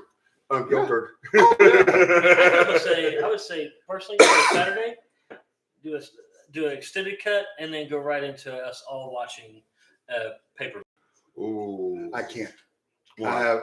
That's why we're doing my wife's birthday party. Well, that's not this week. What? No, and later down, maybe even What? Mania weekend. Yeah, What? something like that. I think that would be great. I don't know. Now imagine this. I bring the live video to a show. Hey, you Yeah. know what? I Y'all will, would be. I will travel right into the back. Y'all will Yeah. be screwed if we went live. Oh, Y'all, dude, don't do that in the locker room. I'm sure they're not ready for seeing some swinging dongs back there. Yeah, no. It's rated TV R. It don't matter. I don't want to see any swinging ding dings either. So it's At, great. at least King Donkey Dick's not around anymore. Hey, here's the thing. He walks in there. Let's just say he's got his laptop walking I around. won't be on a laptop. I'll be on my phone. He'll be on I his get it. phone doing this shit, and he's gonna walk square into fucking Jack's fucking dick. Like, shit. I'm like, damn, I was chasing a banana. So that laughing about. Hey, Kay, laughing emojis. I tried. So, okay, so I mean, y'all have accomplished quite a bit. So, is there? Do y'all have any short-term, long-term goals? Any other aspirations that y'all can think of? You know, honestly, and we say this with at shows whenever we cut promos or whenever we do things. Those are the days. We sit there and we always say that, you know, we are the longest established tag team, the most decorated tag team in Oklahoma, and we don't. It's true. It's not trying to. It's not us tooting our own horn, but toot. Thank you, Kay. Oh, Courtney's laughing too. You know, By but the way, toot. guys, they're in the Oklahoma Hall of Fame. You know, if we say that when we cut the promos, when we It's are not to feed our egos. in the crowd or we're at shows and we say this, it's Not to feed we're egos. saying at that time, yes, we're saying that egotistically because of who we are. There's nobody that's going to be able to duplicate what we've done. I don't want anyone to duplicate what we did because Don't it try. doesn't need to be duplicated. Do because not try. In all honesty, What? in all honesty, we suck. We're not the best. Big dick. We're not the best tag team. Trust me. There's We- a lot better out there, but We've just been given opportunity after opportunity, and after opportunity. you know we After opportunity. we say it with humility in this aspect is that Speaking of, we are the longest established tag team for going on over 20 years. And the reason why is because most tag teams either quit or they split up because they want to go do single stuff. My brother, we were cursed from the start to be a tag team forever. And Yes, we both held single titles, but those single titles really don't mean squat. have we gone over a lot of time? No, got no Captain ADHD over here. ADD. Oh wow, okay, This is a match that that was I- years I ago. Yeah, he was in that one. You're not being interviewed here. We yeah, are. yeah. Yeah, Quit. Yeah. I'm not interviewed. Okay, peanut gallery. Get out. Quit trying to glory hog. But it's with humility that we're able to say. I mean, we're humble when we get to say that. You know, with us being a tag team as long as we have, it's just been given opportunities, and we've Took the ball around. we think We're right home with it, motherfuckers. and we do thank every promoter that we've worked for. Oh God. You know, and that's a long list, but short list, and we'll get to that shortly. And Sure. for every company that we've held tag team titles in, we appreciate you guys having the faith and belief in what we can do. we can do as a tag team, and to either elevate the tag team division Look, or let's do it. Let me see this.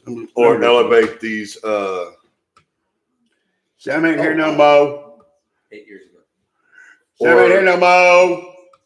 or even elevating not just the tag team division, but elevating the tag team titles.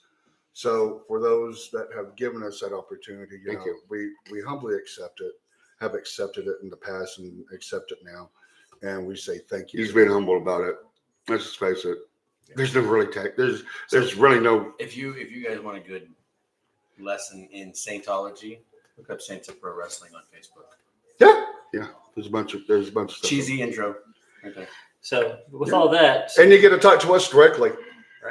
so, Well, like I said, my Facebook page got hacked where I was able to get into it. You talk to me You can talk to him directly. directly. I got to talk to the guy that actually owns that page. Toot, to- motherfucker. Toot, toot. What else you got for us, Russ? so with all that, so of course, there are challenges. Mhm. What are some of the biggest challenges that y'all can think of that you've These young motherfuckers that think they can do all these flippy dippy bullshit. You want if these motherfuckers want to do 50 goddamn high spots? Holy Not needed. Hold on. Not fucking needed. One high spot. There's only one high spot that's needed. Oh, What? husband, damn, my wife and husband both fired in the same night. Sorry to hear that. Hey, try seeing a husband and wife getting the move done to them the same night. That's funny shit. That's funny. Yeah, Speaking of out of the ring. I think I will have to find that video and save it to my phone. There's only one copy of it. There's only one fucking high spot that ever needs to be done. One fucking high spot. Jack Victory. High spot. But no, I mean, but here, in all honesty, I will say this. There's no need for all that high flying flipping shit. I mean, Because if you guys, If you look at it, look how many knee surgery Rey Mysterio has had. That's because of his high flying shit. He ain't got much longer. He really don't. Why do you think Dominic Mysterio doesn't do all that shit? You know, look at let's see who else. Ever Courageous. He, oh wow, you don't see him anywhere. You don't see a lot of guys that used to do all the high flying stuff. You see him now in AEW. That's great. I'm not saying it's a bad thing. okay.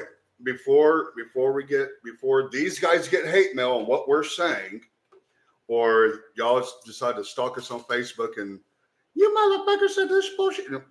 Understand something. There's a time and place where all the high flying and all that stuff. That's great. Okay. Not on them. You get punched in your mouth. Funny story about that. That's We called were AOP. funny story actually. We were in a match and the guy looks at me and goes, and he's gonna give me an arm And drag. he's a lot lighter than my brother. I look, I'm like, you give me an arm drag, I'm gonna punch you square in the motherfucking mouth. And he goes, He sure the fuck tried to give him right there. My so brother stood we're there. in the ring, and he goes to give And me an there's arm a drag. good 50, about 50 to 80 people there. He goes and gives me an arm I'm drag. like, and I'm as soon as he does it, he stops him. I'm like, oh fuck! I just look, I'm like, mother. He literally punched him in the mouth. You warned him. But you know, the flying, the flipping and stuff, that's really cool. I mean, I appreciate seeing guys that can do it like Fuego. Fuego. Sammy, yeah. That's it. Penta, Ray, Phoenix, you know, Dragon Lee, see Vikingo del Hilo or something, Vikingo. Oh god! You know, Oh my god! and That dude right all there. right, so and I'm fixing to piss off Burnham, even the Young Bucks. You mean Matthew and Nicholas? Yes. But no longer Nick and Matt, but Matthew and Nicholas. Fourth one. Yeah, because we were talking about that. A lot of people have been getting hurt recently, and a lot of them because they're doing these moves. Yeah. Austin Theory and I should say That's that. yeah, Did anybody see the move that happened on Raw? Which one? I don't remember. When I don't remember which match it was. this past week? He landed on the side of his head and neck oh, off the top rope. What match was that? Dude, I know what you're talking about. Good. I smoke a lot of weed, dude. I I'm trying to make me can't- remember that Yeah. much. Yeah, and then I can't remember. that I was- remember the match. I just don't remember. Yeah, that was like the second one. Like I said, I can't 'cause then, remember. the Theory. Then Fair, Mello was the same. I can't remember. week.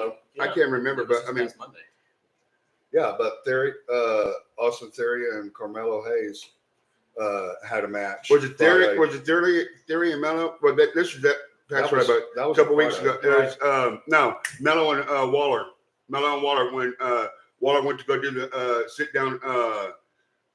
Yeah, Spanish Fly, and they both landed on each other's head. Yeah, that you a know, time and place, kids. A time and place. I mean, and I hate to say this, even looking, and this is going to make some people cringe when they saw it.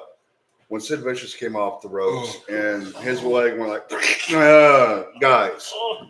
Or TK O'Reilly. I TK see O'Reilly. you too. Who? Or Stone Cold. Yeah. Yeah. Okay. Okay. But TK O'Reilly, when it was him, pretty much the Kingdom in their old ROH. DK O'Reilly, when he did a IC moonsault off the top rope out onto the floor, his leg hit that guardrail. Oh, TK. Oh, Okay. and I've had my leg hit the guardrail before. You motherfucker. Funny story. Funny story. Middle four-way dance. You know, as soon as I said motherfucker, Yeah, I wasn't even. I was mother. fatal four-way dance is me versus him versus Chaz versus Tyson. oh yeah. Call of the match is I get thrown out the ring. Well, when we was wrestling over at the old Crossroads Mall, there was two sides you get thrown out on, easy peasy. One side you can't. The other side was the wall. I had about that much. Yeah. And enough for us to walk by. And so I get thrown out where, the small walkway. And when I do, my leg goes and hits the guardrail. When it does, it goes like this. And I wasn't going to do anything. I was just going to let it be. And then someone said, I think I heard something snap. You hear 1, 2, 3. Next thing I know, he breaks character. Tyson breaks character. Chaz breaks character. They're all rushing out towards me to help me out. I'm screaming bloody murder. I am screaming like my leg is fucking broken. I can't walk. We had a friend of ours, what's his name? Frankie. He was up in the Raptors at that show. He's an EMT tech. He runs down, jumps over the guardrail. They're helping me in the back. At the time, there was a gentleman, and we're so good friends with him, Carmine, and they're helping me in the back. I'm here screaming, and then as I put my arms down and start walking, thanks guys. Carmine's like, you got fucked. You got fucked. You got fucked. He was like, you believe it? You believe it? You believe it? Will, Tyson, and Chaz were like, you son of a bitch. What? Why'd you kick me? Involuntary muscle spasm. Oh, okay. Well, Siblings kicking each other. but But anyways. So well, let's talk about with the it's coming down. Fan interactions. Oh. But some of your favorites and all that. actually, the guy gives us hell at the shows. And we get here, Kenny. Skinny Kenny. But I will say, Kenny is a huge supporter of the armed forces. He made me one of these. He made my brother one. You didn't really get in good view of the camera.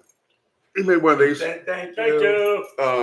He's a huge supporter of the armed forces and guys that are wrestling that are former military, he's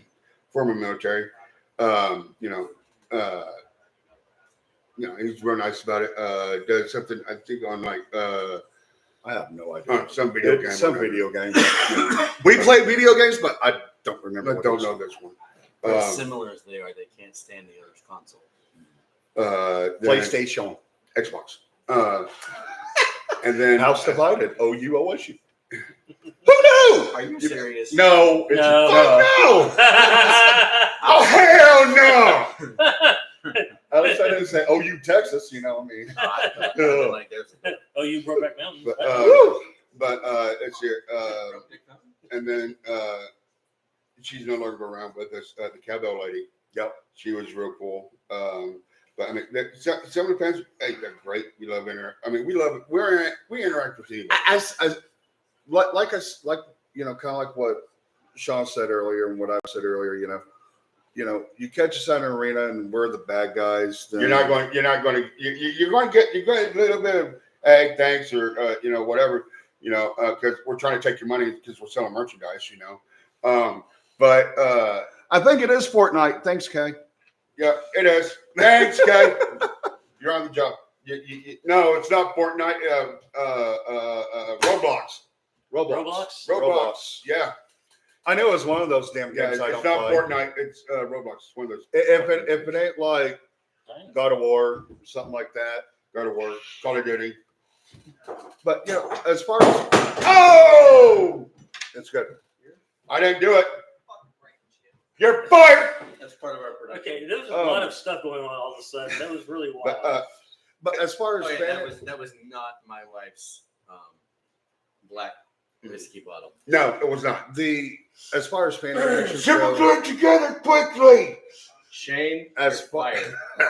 as far Yeah. as the interactions go, we love the interactions. If it wasn't for fans coming to the shows, Yes, yeah. we honestly wouldn't have Nope. we wouldn't be able to do what we love. We wouldn't have Uh-huh. we wouldn't have this dream of a job that we have. My husband is fired. Uh-oh. No, your nephew's fired. Let's not talk about the earthquake. What earthquake? There was no earthquake. Not tonight, but Not tonight. when she was visiting, we had that big earthquake. So, but again, if it wasn't for the fans, it wouldn't being involved with what we do. We really wouldn't have a job, to be honest. Nope. You Yeah. have dreams. And it's your connection to the fans that makes you who you are. Yeah, I mean, Whether they love you or hate you. we've been good guys. We've been bad guys. been in between. We've been in between. Like a sandwich. That's a whole different. That's a whole different story for a different show. So, Yeah, we're not. But that was a different adult show. anyways, back. That was before, and that was before we both got married. But Freeze. anyways, being when we're the good guys, we love going out, interacting with the fans, having fun with them, and everything. Bad guys, we're assholes. It's we get however the promoter pays us and says, "Hey, I want you to go do this." That's what we gotta do. That's what we're getting paid to do. So But it is thanks to you fans that we get to do this, do our dream, continue to do our dream. if people say you can't chase your dream, they lie. I mean, if you can't run. At least walk fastly. Walk, If you're that's in a a joke. wheelchair, just make sure it's downhill. But always follow your dream. Don't let anybody tell you different. So, do y'all have, with all that being said, do you have any future projects, anything beyond the ring, upcoming projects, anything that you have thought about working on? Ladies and gentlemen, this is where we plug ourselves shamelessly. Honestly, no. No other endeavors that you're thinking right now. of? Right now, we're now. I mean, if a promoter wants to, if there's another promoter out there that wants to bring us in, hey, get a hold of us. We'll sit down. We'll talk. It's always negotiable. But right now, our main focus, is we've been chasing these some bitches for damn near 2 fucking years, and we finally get them after we gave them up. That's a long story in itself. I'd be damned if, we're listening to those motherfuckers anytime soon. Our next show is February something. Kevin's going to bring all that information when he comes in. As far as any type of future projects go, honestly, just working, doing this, Living the dream. we've done this 20 years. We've been thankful, We've been blessed. God's given us the longevity as far as our bodies go. And right now, I mean, if I was to hang up the boots today, I really wouldn't know what I would do, aside from the regular job that I have, which I'm not going to say. But I will say this: it doesn't matter what you do in life, you can do this. Youth pastor. Youth pastor. I will say this though, I do work. I used to be a youth pastor. I work at a school, and the kids know You're gone. I do this, and this is funny. I actually took this up there today, and the principal looked at it, goes, "Can I hold it?" I'm like, "Yeah, Sure. He held it. He goes, "Man, it's a lot lighter than I thought it would be." I'm like, "It's not the 10 pounds of gold." NWA reference, by the way, for those who don't know. But We could have took the other side. I will tell you, when we went to WrestleMania 2 years ago, we got a chance to hold the big belt, Mhm. and that thing weighs like 22 pounds. I believe it. Yeah, it's all Now- there. The interactions with the adults there is great. The kids, they had a blast, seeing the belt, holding the belt, touching the belt, Kids are like the world's like, oh my god, and I love going to schools. Scott wasn't able to do it, but I got a email.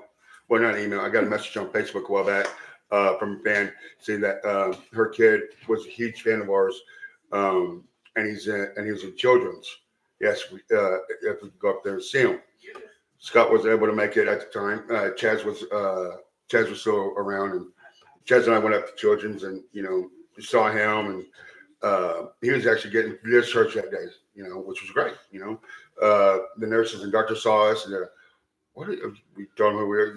They took us around to a bunch of other kids' rooms, and I love working with kids, love being around kids. I know I don't know if you went with me with Crawford to do something like that we got a chance to go with Mike Crawford, who's no longer with us, who was the owner of the new Mid-South or Mid-South Wrestling Alliance, whatever you want to call it.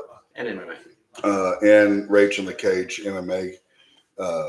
And we got a chance to go visit a few people at a hospital that are fans of independent wrestling here in Oklahoma.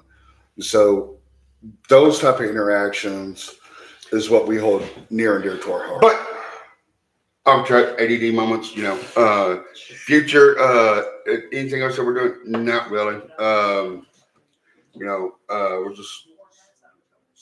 We're just happy to be able to do what we're doing. Freaking ecstatic that we got the tag belts finally after 2 years. Match of the year. Got match of the year last year. And, if there's anybody out there that wants to do this, get a hold of these two. They'll get it to the right people. And to anybody that, what are you reading? What are you saying? Courtney, What's she saying? I'm serious. I don't want to go into a dark alley with the three of you.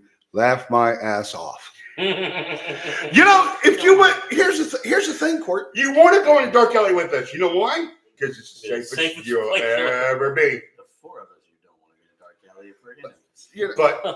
But the thing People is, don't see my thing is, if there's anyone that's wrestling that has a license, that is licensed or can get a license. Here's what I do.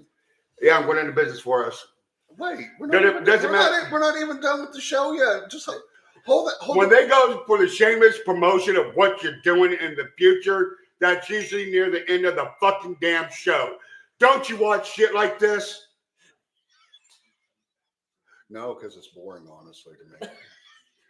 But anyways, if you work up north, Tulsa. no, not Tulsa. Let's say hi to Victor real quick. Hi, Victor. Hi, Vic. Friend of ours. I'm not saying that.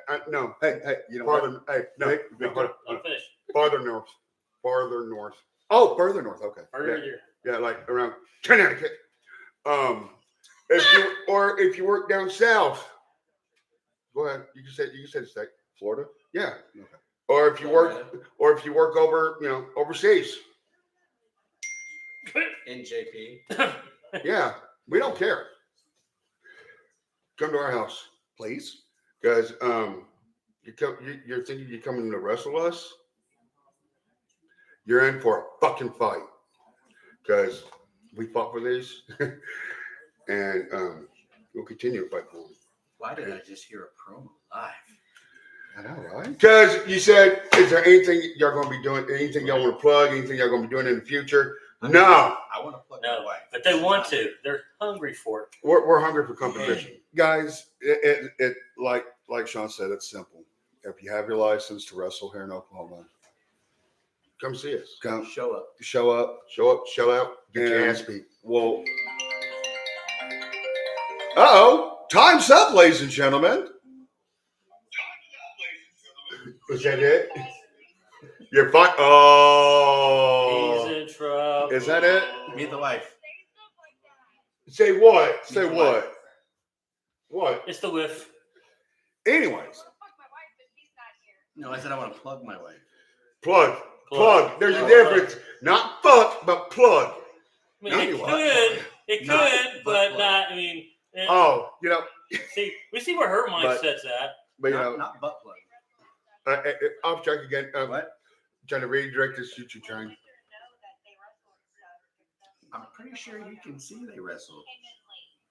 You came in Victor late. doesn't know you guys wrestle, so let him know you guys oh, Oh. Victor. Victor. Tag team champions. No, What? the world. Just, Oklahoma. here. Yeah. Oh, we got a thumbs up. I saw it. Okay. But anyhow, as Scott was saying, But I know we're going to need to get this gravy train back into the station soon. Yeah. There's so many people we want to thank, so many promoters we want to thank. I'm going to rattle off the list that I can think of off the top of my head. If you think of any, jump in after I get done.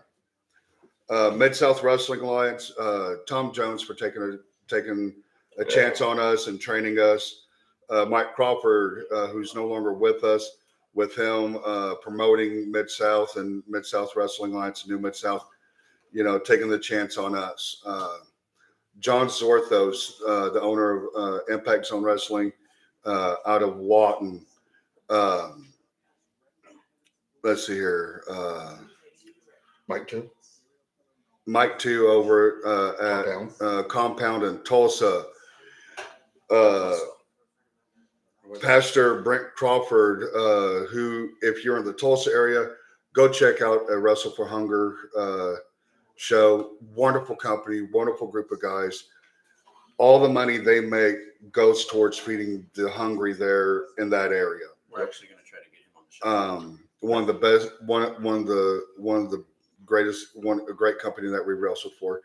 Up in that area as well is Wrestle for a Cause, which is ran by, we haven't got a wrestle for them yet, but Wrestle for a Cause, which is ran by Tim Rockwell, who helps out, whose shows help families with kids with cancer, different things like that. Another great company that's up there up north. Brandon Group. BPW, Body Progression Wrestling. I know he might have changed it. Brandon Groom, he's taken chances with us, and we thank you for that. Drake Gallows with UWO and RDW. Kevin James Sanchez and Kareem Sadat with Empire Pro Wrestling And Center Pro. and Center World Class. Center World Class, Center Pro. There's one I'm forgetting, I know. Buzzsaw Championship Wrestling, Terry Pantera out there in Guthrie and surrounding areas. Guys, for those promoters, if you find out they're having shows, go see them. This is a chance to where You if will you see can't, that the guys you see here could be someone you see next in NXT, then heading WWE. We got a good friend, Fuego del Sol, who got picked up by AEW. Unfortunately, he didn't get his contract renewed, which sucks. But he's still wrestling. He wrestles for Texoma Pro, and he's one of the trainers down there. So if you're looking for a school, look up Texoma Pro Wrestling, and they got a great school down there. there is no way in hell that we're going to be able to name off all of our opponents that we've ever been in the ring with. No. I don't remember. I remember most of them, but not all. Oh, can't forget Outlaw Championship Wrestling, and that's ran by Martin. That was ran by Martin Justice.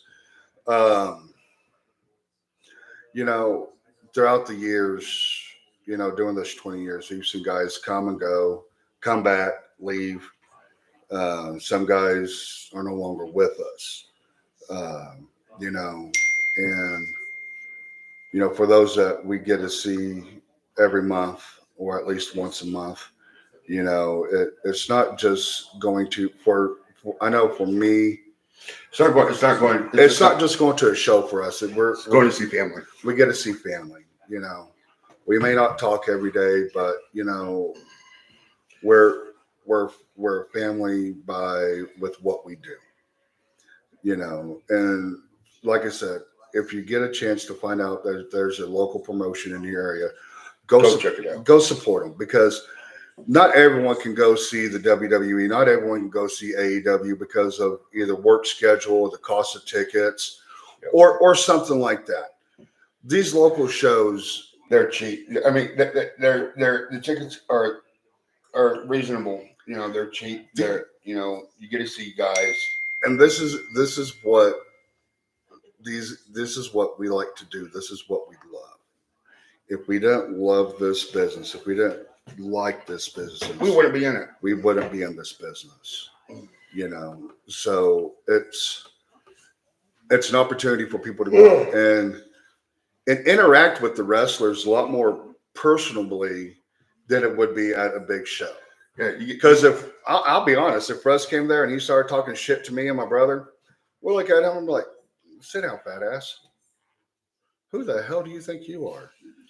Yeah. You know, no, not necessarily in those words, No. but it'd be like, dude, you're not even worthy enough to tie my boots, you know, just to be an ass.